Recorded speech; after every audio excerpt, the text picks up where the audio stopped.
ஒன்றுமில்லாமலே நின்ற என்னை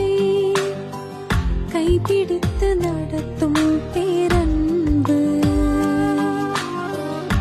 எந்தன் பெரும் குறைகள் கண்ட பின்னும் நெஞ்சோடு சேர்க்கும் பேரன்பு ஒன்றுமில்லாமலே நின்ற என்னை கைப்பிடித்து நடத்தும்